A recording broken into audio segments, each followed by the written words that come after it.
할렐루야, 반갑습니다. 박다니엘 목사라고 합니다. 오늘 여기 이렇게 처음 주님의 인도로 오게 되어 설레고요.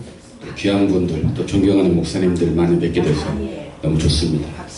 이 짧은 시간 하나님의 말씀이 우리에게 생명을 준다 했으니 오늘도 서로 주고받는 그 말씀 속에 충만한 은혜가 우리 모두에게 임하시기를 간절히 바라겠습니다. 이 시간 은혜와 함께 나누실 말씀은 요한복음 9장, 조금 전에 목사님도 언급하셨던 말씀인데요. 요한복음 9장 39절로 41절까지를 본문으로 해서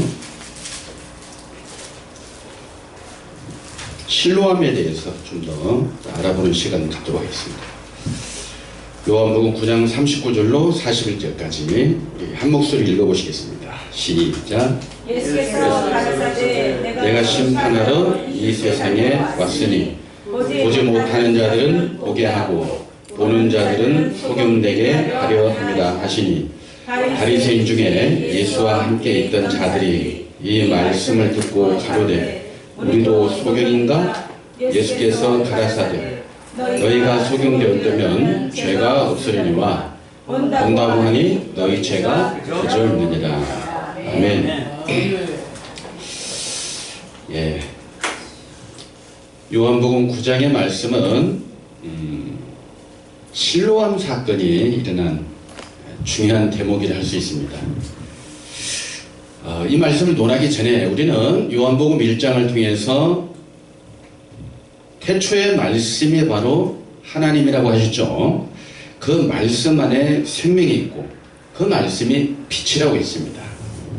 태초에 성경이 있는 게 아니라 말씀이 있다고 했죠. 성경을 아무리 다독 정독을 많이 해도 저절로 생명 얻는 게 아니라 성경 이면에 숨겨진 진정한 뜻을 깨달았을 때에 그 뜻이 바로 깨달음으로 작용이 되고 우리 영적인 피와 살이 되었을 때에 생명을 주고 우리에게 빛이 되는 줄 믿습니다.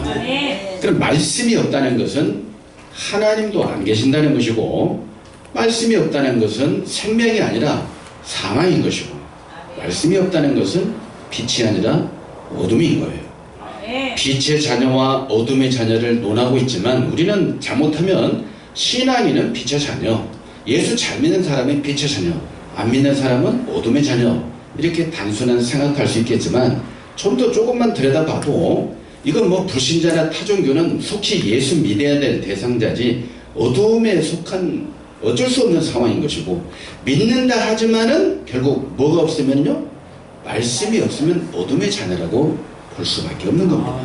이건 사람의 기준이 아니라 하나님의 기준 아니겠습니까? 자, 그러면 이 요한복음 9장은 세상에 다하는 실로암 사건이에요. 스토리를 먼저 우리가 이해를 해야 되겠죠. 예수님께서 길 가시다가 날 때부터 소경된 사람을 봤어요. 그때 제자들이 질문했죠. 이 사람이 도대체 누구의 죄 때문에 이런 상황입니까? 그 사람의 죄 때문입니까? 부모의 죄입니까? 도대체 어떻게 됩니까? 했을 때 예수님께서 주신 답변의 말씀은 이 사람의 죄도 아니고 부모의 죄도 아니다. 이 사람을 통해서 하나님의 일을 나타내려 한다, 이런 의미심장한 말씀이 있습니다. 그 당시에 오늘날 시각장애자가 그 사람만 있었던 게 아니에요. 모든 태어날 때부터 소경된 사람이 하나님의 일을 나타내지 않다는 겁니다. 요한복음 9장에 등장했던 그 날 때부터 소경된 그 사람을 통해서 그에게서 누구의 일이요? 하나님의 일을 나타내고자 한다는 게 중요한 의미가 있고, 거기에 주목을 해야 돼요. 도대체 무슨 일을 어떻게 했길래 날 때부터 소경된 이 사람이 하나님의 일을 나타내게 하려 한다는 것인가? 그러시면서 갑자기 이제 요한복음 9장 4절 5절 말씀하시죠. 때가 아직 낮음에 나를 보내신 이의 일을 하여야 하리라. 밤이 오리니 그때는 아무도 일할 수 없느니라. 또 내가 세상에 있을 동안에는 세상의 빛이다. 이런 말씀 하시면서 비로소 그 날 때부터 소경된 사람에게 어떻게 하셨습니까?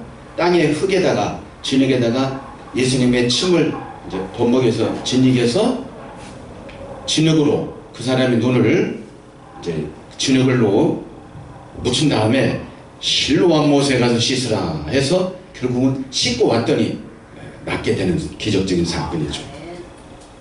이걸 뭐 모른다 하겠습니까? 읽어보면 아는 것인데, 문제는 이 실로암의 사건을 통해서 우리에게 시사하는 바가 뭐냐, 예수님은 분명히 기적을 베푼 것이 사실이고, 그건 단순히 예수님이 병 고치기 위해서 이 땅에 오신 것인가, 육신의 병을 고친 것은 메시아로서의 어떤 권능의 권세고, 그렇지만은 실질적으로 하나님의 일을 하고자 하는 예수님은 단순히 육신의 병 고침의 은사를 나타내고 표적 나타내고 기적을 나타내기 위해서 이 땅에 오신 것은 아니라는 거죠. 사실상 날 때부터 소경된 이 사람을 통해서 하나님의 일을 나타내고자 한다 했으니, 결과적으로 그 기적적인 역사 이면에 하나님의 뜻이 가려져 있다는 것이죠. 눈치로 다 알 수 있어요. 그래서 육신의 그 소경된 그 얼마나 비참하겠어요. 태어나면서부터 눈이 가려졌으니 얼마나 힘들겠습니까? 사람은 이렇게 표현하기도 합니다. 우리 몸을 1000냥이라 했을 때 눈은 900냥이란 말을 옛날부터 했어요. 그만큼 눈의 비중이 크다는 거죠. 눈이 약하면, 얼마나 시력도 약하면 불편한지 몰라요. 그만큼 소중한 것이 눈인데 날 때부터 소경이었으니 얼마나 힘들었겠는가. 그래서 그러한 상황에서 기적 같은 일이 벌어져서 실로암 못에 가서 씻었더니 나았다. 이 얘기는 기적적인 일이고, 당시에 많은 사람이 관심을 가졌겠지만은 또 시기하는 사람도 있었어요. 그 당시 유대인들, 바리새인들은 그걸 인정하려 들질 않았습니다. 이걸 가지고 뭐 안식일에 고쳤다는 둥, 또 당시에 이 치료함을 받은 이 소경된 이 사람이, 이분이 메시아 같은데 시인하고 싶어도 당시에 예수님을 그리스도라고 시인해버리면 추례를 시켜버리는 분위기였기 때문에 뭐 드러내놓고 말할 수도 없는 상황이고, 그 부모마저도 제가 장성했으니까 쟤한테 물어보세요 이런 식으로 피해가고 지혜롭게. 문제는 결과적으로 이 소경된 이분이 메시아를 알아보는 일이 있게 됩니다. 그때 이제 결국 예수님께서 주시고자 하는 메시지가 뭐냐 이거죠. 오늘 본문의 말씀이 바로 그 말씀입니다. 주시고자 하는 메시지가 요한복음 9장 39절에 내가 세상에 심판하러 왔다. 문제는 보지 못하는 자들은 뭐하고? 보게 하고, 보는 자들은 소경되게 하려 함이라 그랬죠. 이걸 문자대로 해석해버리면 어폐가 있는 거예요. 아니, 보지 못하는 사람을 눈뜨게 하는 건 사실인데 멀쩡히 잘 보고 있는 사람에게 갑자기 소경이 되라! 그렇지는 않았다는 거죠. 이런 것은 문자대로 해석해버리면 큰일 나는 얘기죠. 영적인 말이라는 것을 우리가 알 수가 있는 것이고, 그 말은 무슨 말인가? 그 말을 듣던 이 옆에 있는 바리새인들이 하는 말이 우리도 소경인가? 이런 말이죠. 40절에 바리새인 중에 예수와 함께 있던 자들이 이 말씀을 듣고 가로되 우리도 소경인가? 자기는 아니라는 것을 내세우고 있죠. 예수께서 가라사대 너희가 소경되었다면 죄가 없으리니와 본다고 하니까 너희 죄가 그저 있다라고 딱 정리를 하고 있습니다. 여기서 우리가 생각해 보실 것은 예수님은 이 땅에 저절로 오신 것이 아니라 누가 보내셨습니까? 하나님께서 보내신 메시아입니다. 결국 예수님은 단순히 소경 몇 사람 눈튀기 해서 오신 게 아니라 날 때부터 소경된 그 사람이 예수님의 진흙과 더불어 침을 빚어가지고 눈 주변에 진흙을 묻히고 가서 실로암 못에 가서 씻은 그 사건을 통해서 우리에게 알려주시고자 하는 것은, 우리는 육신의 눈만 소경을 생각할 것이 아니라 우리는 태어날 때부터 육신의 소경은 아닐지라도 영적 소경이었음을 잊어서는 안 될 것입니다. 아멘. 태어나면서부터 성경 다 알고 온 사람 아무도 없어요.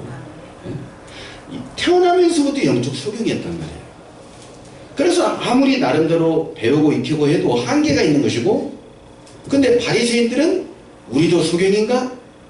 이 말을 하는 것으로 봐서 자기는 그래도 다 알고 있다는 식의 말이겠죠. 나는 소경이 아니다 했을 때 예수님 말씀은 너희가 소경되었다면 죄도 없으리니만, 차라리 너희가 지금 나는 아무리 읽어봐도 이해가 잘 안 됩니다, 아는데 한계가 있습니다, 이런 사람이 차라리 죄도 없다는 거죠.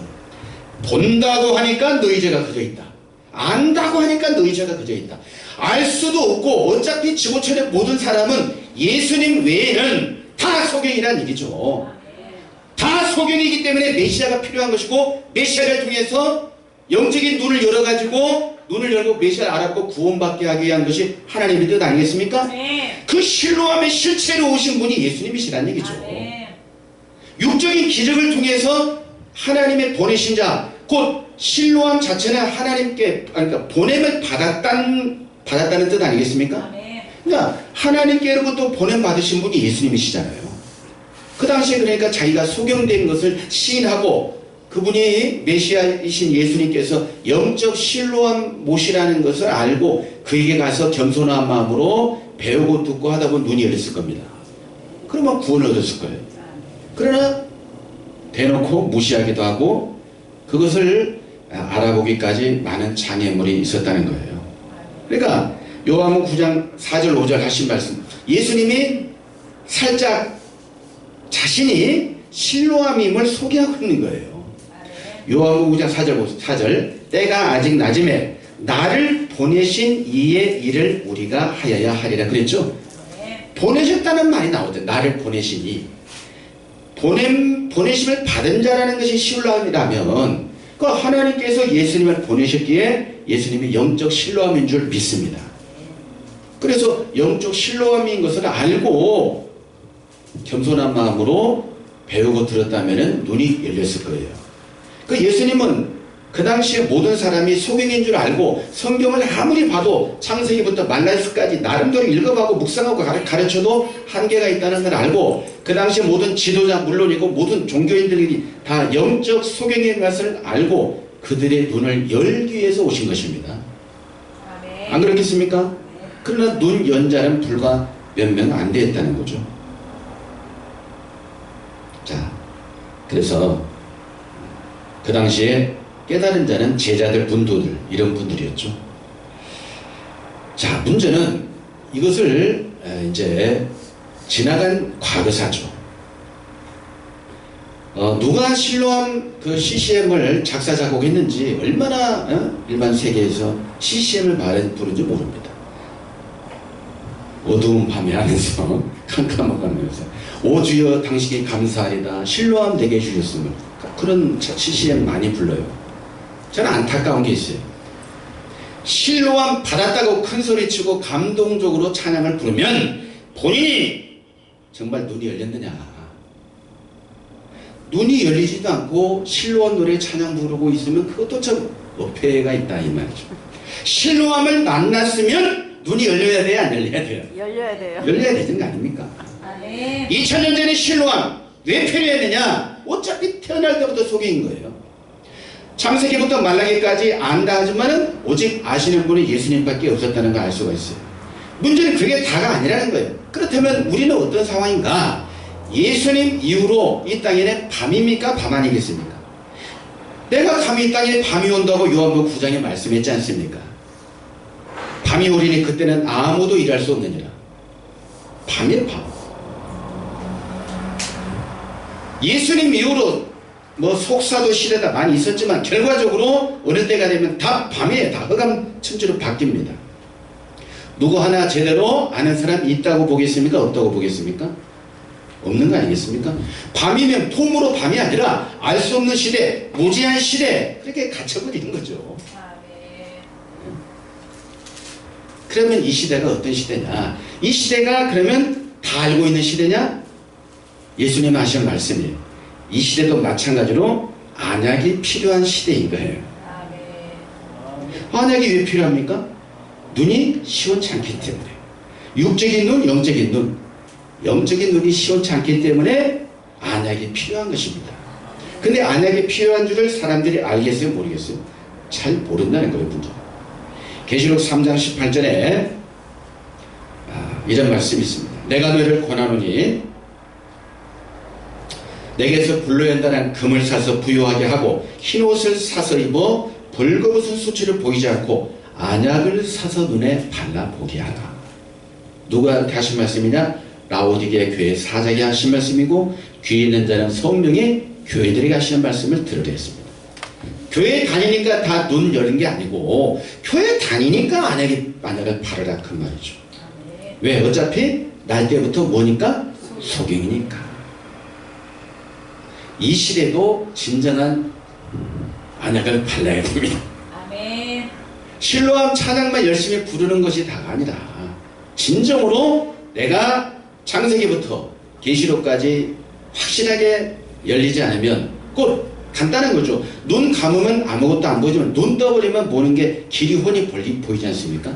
내가 영적인 눈이 열렸다는 것은 영적인 길을 안내하고 있는 성경이 훤히 보여줘야 되는 거 아니겠어요? 보여야 눈 뜬 거예요. 근데 보이지 않은 것에 대해서 탄식하고 괴로워하는 사람이 그나마 살아있는 사람 아니겠어요? 아멘. 그러한 사람들에게 안약도 전달 효과가 빠를 겁니다. 그래서 이 주님께서는 누가복음 14장에 혼인잔치에 많은 사람을 초청한다는 겁니다. 그때에 초청했을 때 저마다 오기를 싫어한다고 되어 있죠. 나는 밭을 샀다. 나는 소 5개를 샀다. 막 그토록 강권적으로 채워도 안 와요. 그랬을 때에 나가서 사람들을 초청한 그 말씀 중에 하나가 이런 말씀이 있어요. 빨리 사거리에 나가서 가난한 자들과 병신들과 소경들과 이런 사람을 데려오라는 거예요. 이게 육신적으로 문자들의 해석에서는 될 일이 아니라 영적으로 그와 같이 아까 그랬죠? 너희가 본다고 하니까 너희 죄가 그저 있다. 소경되었다고 시인하는 사람이 천국 혼인잔치에 더 빨리 간다는 거죠. 아멘. 네, 그래서 오늘날도 우리가 조금 더 겸손한 마음으로 안약이 필요하면은 빨리 안약을 통해서 처방을 받고 실로암이라는 그것이 단순히 요한복음 9장의 2000년 전의 기적이 아니라 정말 실로암을 알아본다는 것은 대단한 것입니다. 아멘. 요한복음 17장 3절에 영생은 유일하신 참 하나님과 그의 보내신 자 예수 그리스도를 아는 것이라고 있죠. 보내신 자. 성경에 보내신 자, 보냄받은 자 이런 다각도의 말씀이 많이 있거든요. 그래서 정말 보냄받으신 예수님, 영적 실로암 되시는 예수님께 나아가서 배우고 들은 제자들이 눈이 열린 것이죠. 다른 사람이 열린 게 아니라 그러니까 저절로 열린 사람 아무도 없습니다. 실로암 못에 가서 씻어야 됩니다. 아멘. 오늘날도 하늘에 주시는 말씀 예수님의 침을 진에게 지닌 것처럼 입에서 나오는 침과 같은 진리의 말씀이 내 진흙과 섞여야 돼요. 그래야 내가 눈이 가려져 있구나, 내가 지금 소경이야 하면서 그런 속으로부터 탄식이 나오고 실로암 못에 가서 씻었을 때에 영적 눈이 열리게 됩니다. 그런 일이 우리에게 도래한다는 것도 암시적으로 좀 알 수 있고요. 아무쪼록 우리 모두가 실로암을 열심히 부른 만큼 정말 찬송만 뜨겁게 부를 게 아니라 나도 아직도 뭔가 열리지 않았다면 실로암이 필요하다는 걸 알 수가 있고요. 우리가 또 좋은 안약이 있으면 서로 서비스도 해주고 나눠서 바르면 훨씬 더 효과가 빠를 것이라고 생각을 합니다. 어차피 사람이 볼 때 그게 아니고 하나님 보실 때는 조금 미안한 말씀이지만 날 때부터 다 뭐예요? 소경입니다. 이걸 빨리 시인해버리고 안약 찾는 사람이 똑똑한 사람이고 아니야 나는 다 알고 있어 할렐루야 이런 분들은 좀 저쪽에 잘 안 보일 것 같아요. 그래서 실로암 저도 많이 불렀고 말씀의 깊이를 좀 느껴보니까 안타까운 마음에 정말 이 시대도 실로암이라는 것이 말로만이 아니라 찬양 열심히 뜨겁게 불린다고 해서 성경에 있는 것도 아니고 정말 안약을 발라서 확실하게 눈을 열고 2000년 전에 소경된 바리새인아 혼났잖아요. 그런 것처럼 지도자가 먼저 눈을 열고 저 영적 눈이 닫혀있는 수많은 사람을 옳은 길로 이끌어갈 수 있는 우리 모든 지도자분들이 되시기를 주님의 이름으로 기도드리겠습니다. 아멘. 감사합니다.